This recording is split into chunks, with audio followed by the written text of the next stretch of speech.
The CEO laughed when he fired her and kept her bonus. He called her job paperwork.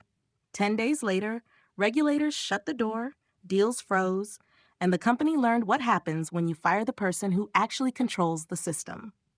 The license expired at midnight, and no one in the room celebrating knew it yet. They were still applauding when the damage became irreversible. The ballroom atop Orex Global's headquarters in Singapore glittered like a controlled universe. Glass walls held back the night. City lights burned below in obedient grids. Crystal chandeliers scattered gold across tailored suits and silk dresses, and the air hummed with the soft arrogance of success. This was a victory party, carefully branded as a celebration of dominance. Record revenue, global expansion, a company that believed it had outgrown risk. At the center of it all stood Marcus Hale. He lifted his champagne flute with a smile that had been rehearsed in mirrors and boardrooms for decades. Marcus was the kind of man who filled space without trying. Early 40s, broad shoulders, voice trained to sound effortless even when issuing ultimatums. When he spoke, the room leaned in. To boundaries broken, he declared, eyes sweeping the crowd. To markets that told us no, to proving them wrong. Applause crashed back at him, loud and obedient. What no one noticed was the woman standing near the back of the room, half hidden by a marble column and a display of imported orchids. Elena Ward did not clap right away. She held her glass untouched, fingers steady, gaze distant. She had learned long ago that enthusiasm was safest when rationed. Above the murmur of celebration, her phone vibrated once in her hand. She did not look at it immediately. Elena knew what it would say. For 5 years, she had lived by calendars and deadlines invisible to everyone else, dates that did not appear on marketing roadmaps, timelines that could not be negotiated with charm or money, systems that did not care how confident a man sounded on a stage. When she finally glanced down, the screen confirmed it. Final operating authorization renewal window, pending unsubmitted. She inhaled slowly, the way one does before stepping into cold water. Around her, Orex Global congratulated itself. Executives laughed too loudly. Investors exchanged knowing nods. Somewhere near the bar, Marcus's nephew Ethan was explaining international strategy to a group of amused directors, his confidence fueled by ignorance rather than experience. Elena watched it all with the quiet detachment of someone reading a story whose ending she already knew. She had been with Orex since before the champagne, before the expansion, before Marcus learned to pronounce half the regions he now claimed as territory. Her title sounded dull in conversation. International Compliance Director. People often blinked when she said it, then smiled politely and asked what she really did. Paperwork, they assumed approvals, emails, no one read. They never asked how a company crossed borders without triggering regulatory alarms, or how contracts remained valid when laws changed overnight, or why Orex never appeared in headlines for the wrong reasons while competitors quietly collapsed. Elena did not correct them. She had learned that true leverage rarely announced itself. Marcus's speech reached its crescendo. He spoke of vision, of leadership, of cutting unnecessary weight to stay agile. As he said it, his eyes flicked toward Elena, just once, sharp and calculating. She felt it like a tap on glass. Moments later, his assistant appeared at her side. The smile was professional, the tone rehearsed. Marcus would like a word, now. Elena nodded and set her untouched glass down. The walk across the room felt longer than it was. Conversations resumed behind her as if she were already gone. No one reached out. No one asked where she was headed. She passed beneath banners proclaiming growth and resilience, words that meant nothing without the machinery beneath them. Marcus did not offer her a seat. His office was all angles and restraint, dark wood, steel accents, a view designed to remind visitors how small they were in comparison to the skyline. He closed the door himself, slowly. "This isn't working out," he said, wasting no time. His voice carried no anger, only inconvenience. "We're restructuring. Your role is being eliminated." Elena absorbed the words without visible reaction. Somewhere deep inside, a final calculation completed itself. "I see," she replied. Marcus continued, warming to the sound of his own authority. He spoke of efficiency, of redundancy, of how Ethan had picked up the essentials in weeks. He laughed when she asked about the year-end bonus, the sound sharp and dismissive. "Let's be honest," he said. "Anyone can do what you do." Elena met his eyes then, really looked at him. For a fraction of a second, something flickered behind her calm, not anger, not fear, certainty. What Marcus did not understand, could not understand, was that he had just removed the last barrier between RX Global and the systems it depended on, but never respected. When Elena left the office minutes later, the party was still raging. Music swelled, glasses clinked. Marcus returned to the spotlight, smiling wider than before. And somewhere in the quiet machinery of international regulation, a clock continued to run, indifferent to applause. Elena stepped into the elevator alone, her reflection staring back at her from the mirrored walls. To anyone watching, she looked like an employee dismissed. In truth, she was the only person in the building who still knew exactly how much power she carried and how close everyone else was to losing it. She felt the words land, one after another, each carefully chosen to reduce, to flatten, to shrink. She wondered briefly whether he believed them, or whether belief even mattered at this point. What he did not see was the calculation running silently behind her eyes. He did not see how the phrase anyone could do it translated into systems, into laws, into authorizations that did not bend to confidence. He did not hear the echo his words would create when repeated in a very different room by people who did not care about his title or his family name. When he finished speaking, he looked at her expectantly, as if waiting for protest or gratitude or tears. She gave him none of those. "I understand," she said. The simplicity of it seemed to unsettle him for a moment. Something flickered. Then he waved it away. People always adjusted. That was what employees did. He told her to return her access badge, to hand over her laptop, to clear her desk by the end of the hour. He spoke quickly now, already moving on, already late for applause. She stood, smoothed the front of her jacket, and nodded. Outside the office, the noise hit her again. Music, laughter. The sound of people celebrating decisions they did not understand yet. She walked through it all without stopping, without being stopped. It struck her how easy it was to disappear when you were never meant to be seen in the first place. At her desk, she worked with the same precision she always had. Personal items went into a small box, a framed photograph, a notebook filled with careful handwriting, a pen she had bought herself because office supplies had always been denied. Her hands did not shake. Around her, colleagues glanced up, curious but cautious. No one asked questions. In this building, questions were a risk. As she shut down her computer, she paused. Not because she needed more time, but because she needed to confirm something she already knew. The files were where they had always been. The timelines, the renewal drafts, the correspondence with regulators across borders and time zones. Perfectly prepared, untouched, waiting. She closed the laptop without transferring a thing. This was the twist no one ever anticipated. The assumption that value resided in documents, not in understanding, in access, not in authority, in ownership, not in designation. She placed her badge neatly on the desk and picked up the box. In the elevator, her reflection stared back at her, multiplied by mirrors.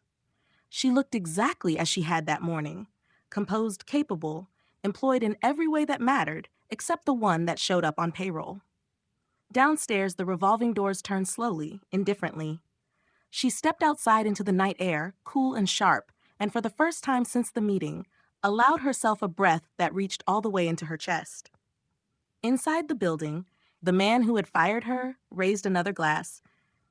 He believed he had removed a cost. What he had actually removed was the only person who understood the rules of the game he was about to lose. And the clock, silent and merciless, continued counting down. The company lost its most critical protection the moment she stepped into the street, and no alarm sounded. The night swallowed her quickly. Traffic hissed. The glass tower behind her gleamed with confidence, every floor alive with light and belief. From the outside, RX Global looked invincible. From the inside, something essential had just gone missing, and only one person understood the implications. She walked 2 blocks before stopping, not because she was lost, because she needed stillness. She stood beneath a street lamp, the cool air brushing her face, and allowed the noise of the city to pass through her without resistance. In the building she had just left, people were still clinking glasses, still congratulating one another on speed and boldness and vision. None of them were thinking about authorization chains or jurisdictional thresholds. None of them were thinking about the quiet machinery that allowed ambition to cross borders without consequence. She was. In her mind, systems unfolded with ruthless clarity. Not documents, but permissions.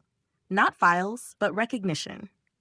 The invisible ledger that said who was allowed to speak for a company when the stakes were real. She knew exactly where her name lived in that ledger, and she knew exactly how difficult it would be to remove it.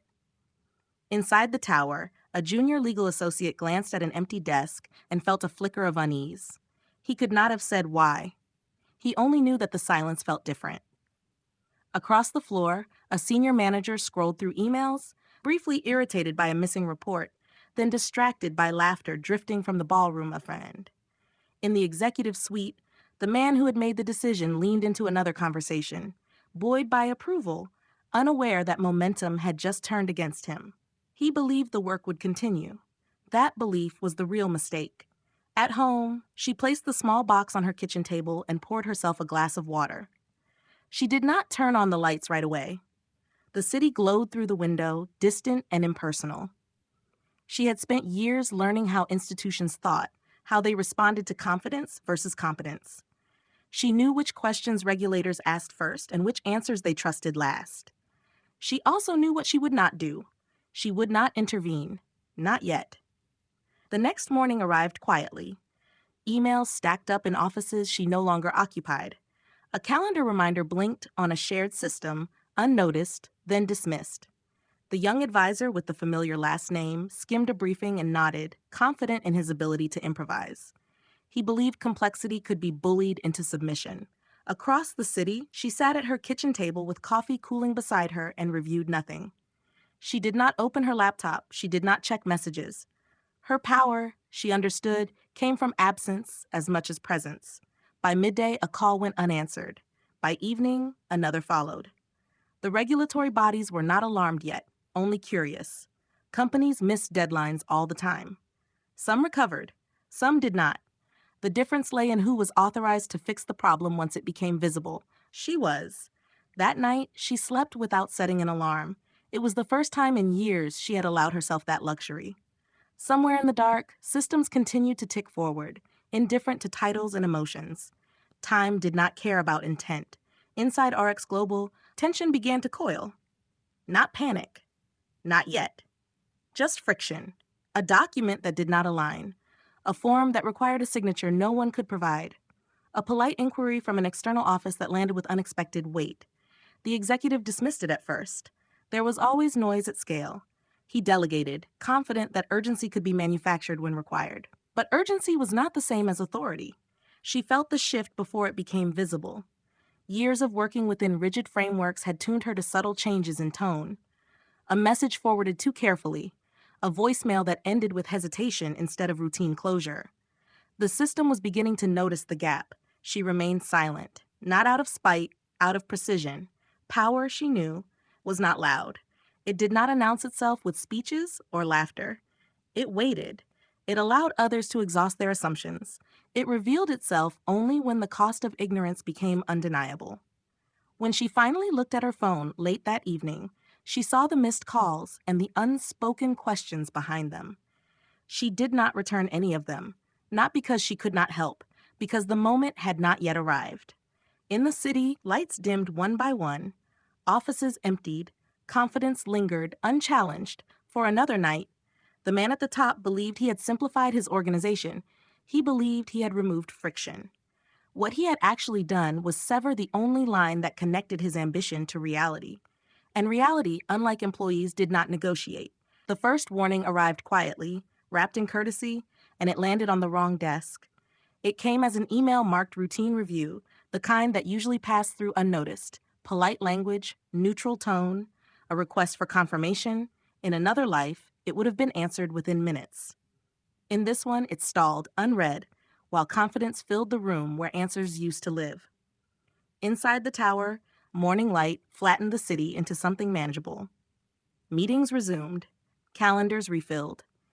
The executive who believed he had simplified his organization moved briskly from one conversation to the next, assured by momentum. He spoke about speed, about removing bottlenecks, about how the future rewarded boldness. Across the table, the young advisor nodded, eager and certain he had skimmed the materials he had been given. He had not noticed what was missing.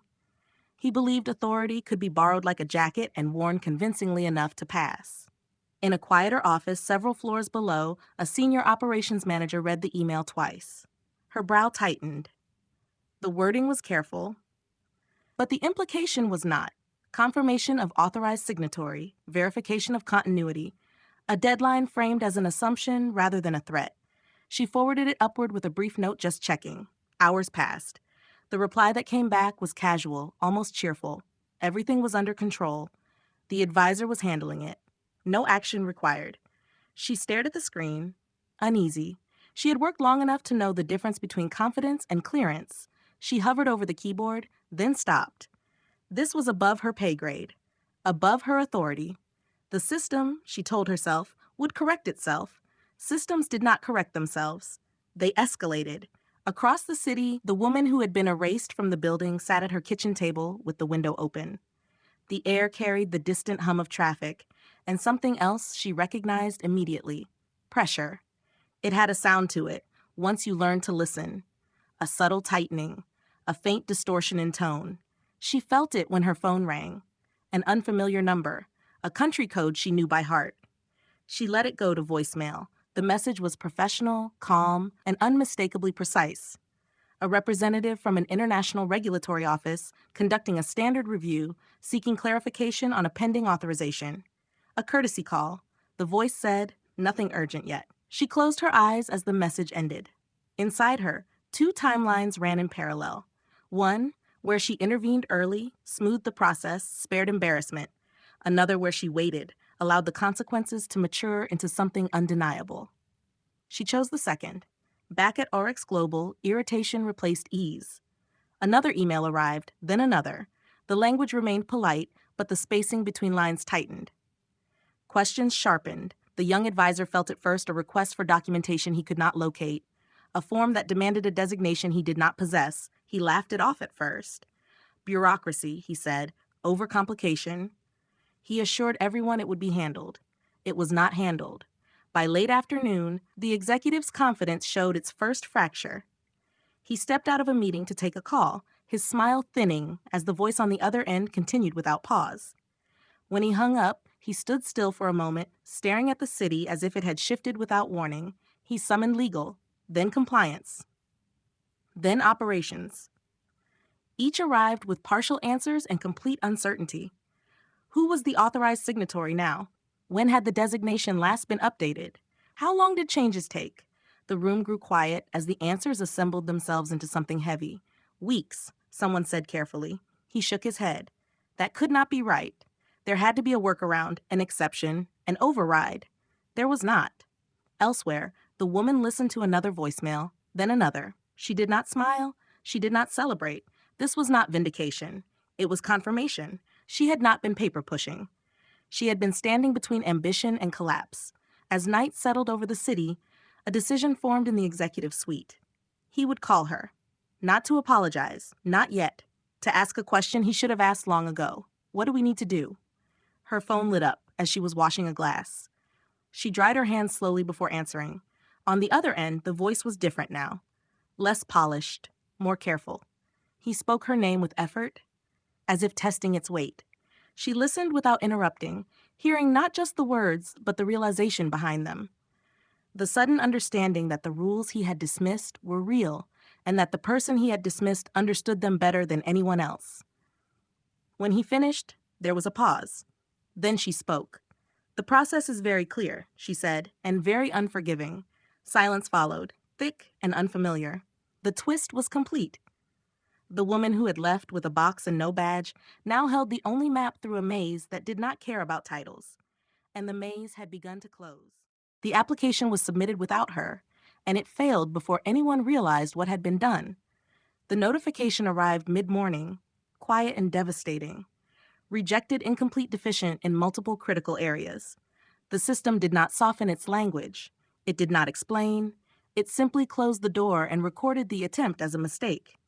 Inside the executive suite, the air shifted. The young advisor stared at the screen, blinking as if the words might rearrange themselves if given time. He refreshed the page. The result did not change. He scrolled, heart accelerating, reading terms he did not understand but instinctively feared. Outdated authorization, invalid signatory, missing confirmations. He laughed once, sharp and brittle. A glitch, he said. A technical hiccup. These systems were ancient, overly cautious. He could call someone. No one answered. Down the hall, the senior operations manager received the same alert and felt the weight of it settle into her shoulders. This was no longer a question. It was a failure. Recorded and time-stamped, now visible to every external authority that mattered. She rose from her desk and walked quickly, heels striking the floor with purpose, carrying the news like a fracture no one wanted to see. When she entered the executive office, she did not speak right away. The man behind the desk looked up, irritation already forming. He had meetings scheduled, calls waiting, problems that required speed, not hesitation. "It's been rejected," she said. The words landed harder than she expected. He stood slowly, disbelief tightening his expression. Rejected was not a word he encountered often. Not in his world, not at this scale. "How?" he asked. One word, sharp. The advisor spoke too quickly, filling the silence with speculation. Technicalities. Formatting, a misunderstanding. He had followed the process as best he could. He had used the override. That was when the room went very quiet. Override, the legal counsel repeated, voice careful. Who authorized the override? The advisor opened his mouth, then closed it. He looked to the executive for support and found none. For the first time, the confidence that had carried him into rooms he did not belong in faltered. The executive felt something cold trace its way down his spine. He demanded timelines, options, solutions. His voice grew louder as answers grew smaller. The counsel explained the implications slowly, deliberately, as one does when delivering irreversible news. Without a valid authorized signatory, the submission could not stand. The rejection was procedural, not discretionary. There would be no appeal without resubmission, no resubmission without proper designation, and designation was not instant. Days, not hours, weeks, not days. He sat back down, the chair creaking under a weight it had not carried before. Across the city, the woman watched the morning light climb the opposite building and felt the shift arrive like a low vibration beneath her skin. She did not need an email. She did not need confirmation. She knew when systems broke. She had built enough of them to recognize the sound of failure. Her phone rang again. This time, the number was familiar. She let it ring longer than necessary. When she answered, the voice on the other end was no longer polished. It was clipped, strained, careful in a way that betrayed urgency. He spoke quickly, explaining what had happened as if explanation itself might undo it. He asked for guidance, for clarity, for help. She listened without interrupting. In his office, the executive paced as he spoke, every step measured, every sentence an attempt to regain control. He did not apologize. Not yet. He framed the situation as an unexpected complication, a shared problem, something to be resolved together. She heard what he did not say. When he finished, there was a pause long enough to feel deliberate. "You submitted without proper authorization," she said calmly. "That failure is now on record." Silence. She continued, not unkindly, not triumphantly, just precise. She explained the cascade, how rejection triggered scrutiny, how scrutiny narrowed timelines, how timelines punished improvisation. Every sentence peeled away another layer of illusion. In the office, legal counsel watched the executive's face change color as the call progressed. The operations manager held her breath. The advisor stared at the floor. When the executive finally spoke again, his voice was lower, slower. "What do we do?" he asked. It was not a demand. It was not an order. It was a question he should have asked months ago. Across the city, she closed her eyes briefly, not in satisfaction but in recognition. This was the moment the story turned, not because she wanted revenge, but because reality had arrived. "There may be a way forward," she said, "but it will require precision and respect for the process." He agreed too quickly. When the call ended, she stood by the window and let the quiet return. The city moved on, unaware that a company's future now hinged on a woman it had dismissed as administrative. Inside the tower, the celebration banners were still hanging. They looked smaller now. The price was spoken out loud for the first time, and the room on the other end of the line went silent. Not offended silence. Not angry silence. the kind that arrives when reality finally removes its mask. She had not raised her voice. She had not dramatized it. The number had left her mouth the same way facts always did when she dealt with systems that did not care who you were. Calm, exact, unapologetic, on the other side of the city, inside a glass office. Now stripped of celebration, the man stood very still. His phone was pressed to his ear, but he was no longer listening to the woman's voice. He was listening to the sound the number made as it collided with his assumptions. $400,000. It was not outrage that came first. It was disbelief. He laughed once, softly, the way people do when they believe misunderstanding is still possible. He said it had to be a joke. Consulting fees did not work like that. Paperwork did not cost that much. No one charged that for a filing. She let him finish. Then she explained.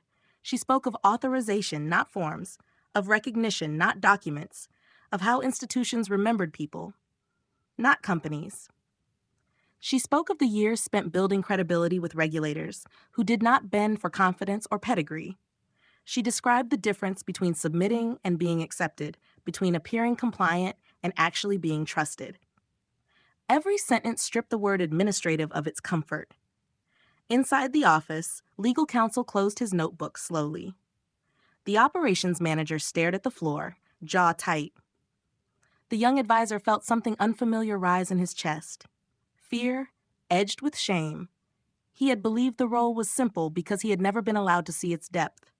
The man on the phone tried another tactic. He spoke of partnership, of goodwill, of shared history. He reminded her of the salary she used to earn, as if anchoring the past might pull the present back into place. She did not interrupt. When she responded, her voice did not harden, it clarified. What you paid me before reflected what you believed my work was worth, she said. What I am quoting now reflects what it is actually worth when the system is about to close its doors. He argued then, about optics, about precedent, about how this would look to the board. His words came faster now, urgency fraying their edges.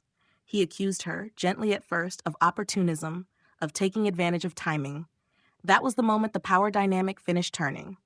She reminded him that she had not created the timing he had, that she had warned him without warning, by doing her job perfectly for years, that the window, he now feared, had always been there. He had simply never bothered to look at it.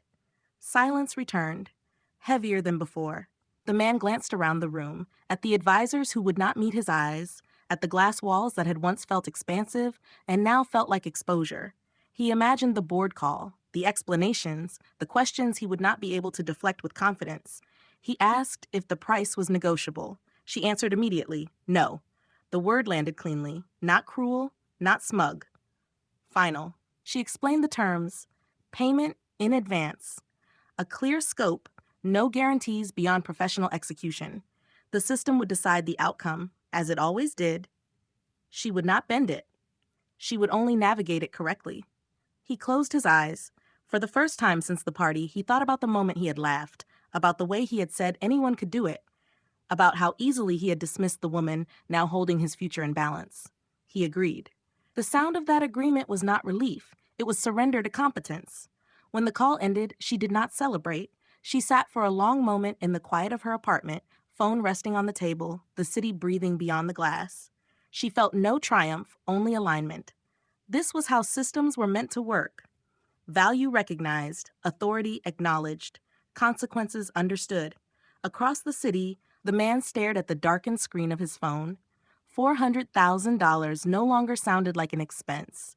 It sounded like tuition. The young advisor excused himself without speaking. The operations manager began drafting messages she had hoped she would never need. Legal counsel reopened his notebook and wrote one word at the top of the page. Urgent. The banners from the celebration still hung in the hallway. No one took them down that night. They felt like artifacts from a different company. And in the quiet space between collapse and correction, one truth settled into place for everyone involved. The woman they had dismissed was not asking for power. She had always had it. The deadline moved from distant threat to immediate danger overnight, and panic finally found its voice. It began before sunrise. A message marked urgent, then another. By the time the city stirred awake, the silence that had protected denial was gone. replaced by the sharp, relentless sound of consequences arriving all at once. Inside the glass tower, the executive stood in his office with his jacket draped over a chair he no longer trusted to hold his weight. His phone vibrated again in his hand. This time, it was not an internal number. It was an external authority, formal and unyielding, confirming what he already knew. The rejection was final unless corrected. The window was closing. No extensions. No exceptions. He thanked the voice on the line with a politeness that tasted like surrender and ended the call. The room felt smaller now. He convened the leadership team immediately. No assistants, no ceremony, just people and the truth they had avoided for too long. Legal arrived first, eyes tired, already carrying bad news. Operations followed, jaw set, hands steady but pale. The young advisor slipped in last, avoiding the center of the room as if instinct finally understood its place. The facts were laid out again, this time without soft edges. Without a valid resubmission, contracts would freeze, shipments would halt, partners would walk. The damage would not be theoretical. It would be visible, measurable, devastating. Someone asked how much time remained.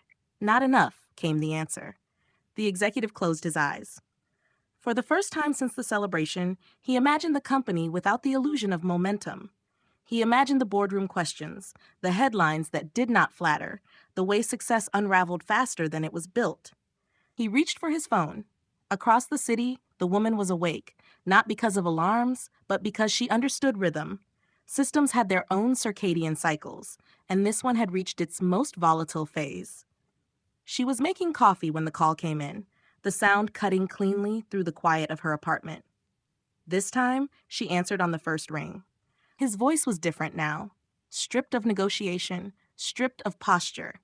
He did not circle the problem, he named it. He said the word rejected aloud, as if hearing it might make it negotiable. It did not. He asked her what she needed to proceed. She did not answer immediately. In the pause, he felt the full weight of the inversion. The woman he had dismissed now controlled the only path forward, not through leverage or revenge, but through competence. He waited, understanding at last that interruption was no longer his right. She spoke calmly, listing requirements without drama, formal engagement, written scope, payment in full, no delays, no interference. Her voice carried neither threat nor comfort, only clarity. He agreed. Not because he wanted to. Because there was nothing left to debate. The contract arrived within the hour, drafted hastily but thoroughly, signed with a hand that had once signed acquisitions without hesitation. $400,000 moved across accounts, no longer abstract, now painfully real. When the confirmation appeared on her screen, she allowed herself a breath, not relief readiness. She opened her laptop for the first time since leaving the tower. Inside the system she knew better than any room of executives, the failed submission sat flagged in red, its errors cataloged with merciless precision. She archived it without comment. The past attempt no longer mattered. What mattered was what came next. She worked with a focus that bordered on reverence. Each document checked, each authorization verified, each communication written in the exact language regulators trusted. This was not speed for the sake of urgency. This was precision under pressure, the kind learned only through years of consequence. Back in the tower, no one slept. The executive watched the hours tick forward on a screen that no longer felt digital but biological, like a heartbeat he could not control. The young advisor sat alone in a conference room, staring at nothing, finally aware of the gap between confidence and capability. Operations coordinated quietly, grateful for direction they no longer had to invent. Late that night, a message arrived. Submission in progress. The executive read it twice, afraid to trust his own eyes. Across the city, the woman leaned back in her chair as the upload continued, page after page, system after system, acknowledging her authority without question. She felt the familiar hum of alignment, the sense that things were returning to their proper order. When she clicked submit, she did not smile. She simply closed the laptop. The outcome was no longer in human hands. It never truly been. In the tower, lights remained on until dawn. No one celebrated. No one spoke above a whisper. The banners from the party hung untouched, a reminder of how quickly certainty dissolved. And in the quiet before resolution, one truth became unavoidable for everyone involved. This was not a rescue. It was a correction. The approval arrived before dawn, and it changed everything without making a sound. No sirens, no celebrations, just a single message moving through a system that valued precision over drama. Accepted, valid, effective immediately. The words were spare, almost indifferent, yet they carried the weight of survival. Inside the glass tower, the executive had not slept. He sat at his desk in the half-light of early morning, jacket folded neatly beside him, tie loosened but not removed. When the notification appeared on his screen, he stared at it for several seconds, afraid that acknowledgement might make it disappear. It did not. Across the city, the woman read the same confirmation while standing barefoot in her kitchen. The sky beyond the window was pale, undecided. She took a sip of coffee that had gone cold hours earlier and let the moment settle. Not triumph, not relief, alignment. She had done exactly what she said she would do. Nothing more, nothing less. Back at the tower, the room began to exhale. Legal confirmed the status through secondary channels. Operations rerouted, halted processes back into motion. Messages went out quietly, careful not to attract attention from partners who did not need to know how close the edge had been. The executive leaned back in his chair and closed his eyes. For the first time in days, the pressure receded enough to feel its absence. He thought about the party, the laughter, the way he had spoken about efficiency as if it were synonymous with simplicity. He thought about the woman he had dismissed, not with anger now, but with something more uncomfortable. Respect, arriving too late to be generous. The young advisor watched the relief ripple through the office and felt no part of it. The approval did not erase what had been revealed. It had only illuminated it. He understood now that confidence without understanding was not bravery. It was liability. He packed his bag quietly that afternoon and left without ceremony, unsure whether he was running from the company or toward honesty. In a smaller office on a lower floor, the operations manager allowed herself a moment alone. She closed her door, rested her hands on the desk, and breathed. She had known. Not all of it, but enough. The system had held, not because it was forgiving, but because someone who understood it had stepped back in when it mattered. As the morning advanced, the executive made the call he had avoided since the night of the rejection. He spoke carefully now, not as a man issuing directives, but as one acknowledging a debt. He thanked her, not with flourish, not with apology dressed as praise, just gratitude spoken plainly. She listened, eyes on the horizon outside her window. When she responded, her voice was steady, professional, unchanged. She did not need validation. The outcome was the validation. They spoke briefly about next steps, about documentation, about closing loops. She answered his questions, then ended the call herself. When the line went dead, she did not rush back to the laptop. She stood there for a long moment, letting the quiet return. The work was finished. The system had accepted her authority without hesitation. That was the only recognition that mattered. Inside the tower, banners from the celebration were finally taken down, not ceremoniously. Just removed, folded, placed in storage. No one mentioned them. The executive stood by the window as the city fully woke, watching traffic resume its predictable patterns. The company would move forward. Contracts would be honored. No one outside the building would ever know how close everything had come to unraveling. But he would know. He would remember the cost of assuming replaceability, the danger of mistaking invisibility for insignificance, the difference between the person who spoke the loudest and the one who held the structure together. Across the city, the woman rinsed her cup and set it on the rack. Her phone buzzed with new messages, inquiries she would answer later, opportunities that had not existed before. She smiled faintly, not because she had won, but because the world had finally aligned with what she already understood. Expertise did not announce itself. It waited, and when it was needed, it spoke once, clearly, and the system listened.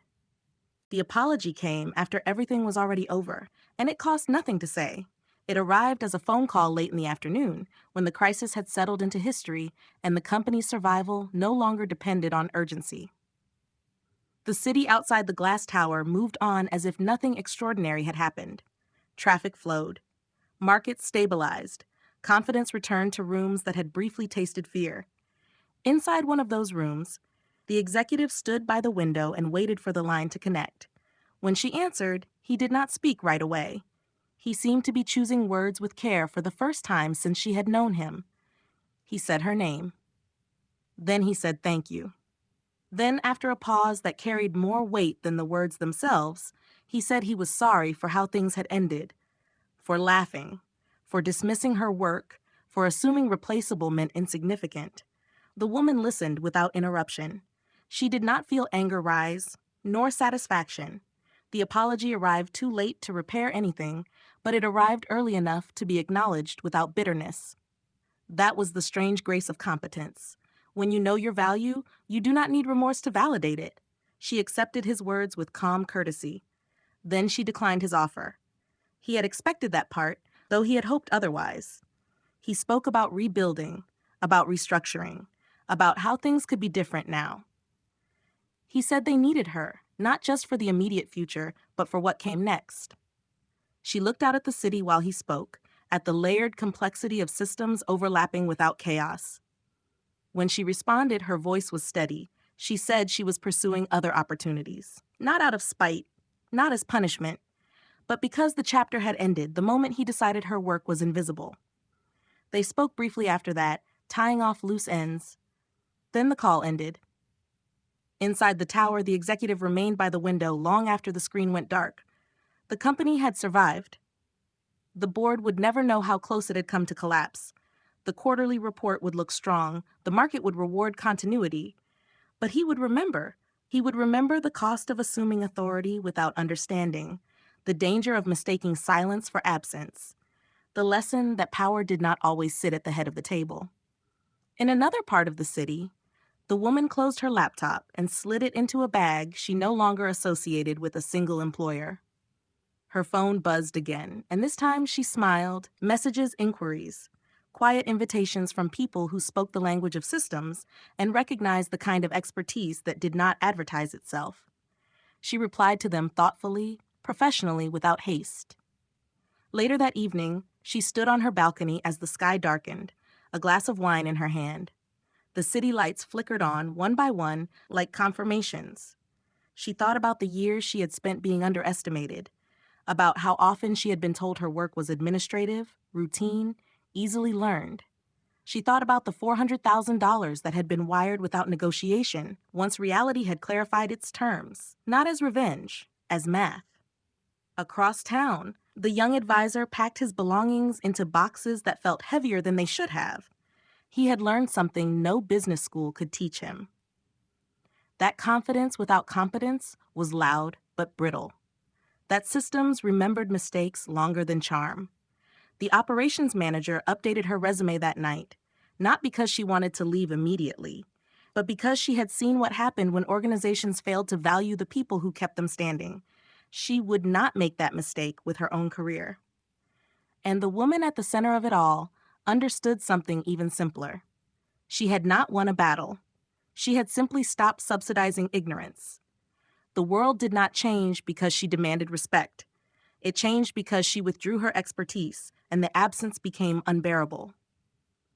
As the evening settled, she thought about the future not as a risk, but as an open structure, one she could choose to enter, one she could choose to build.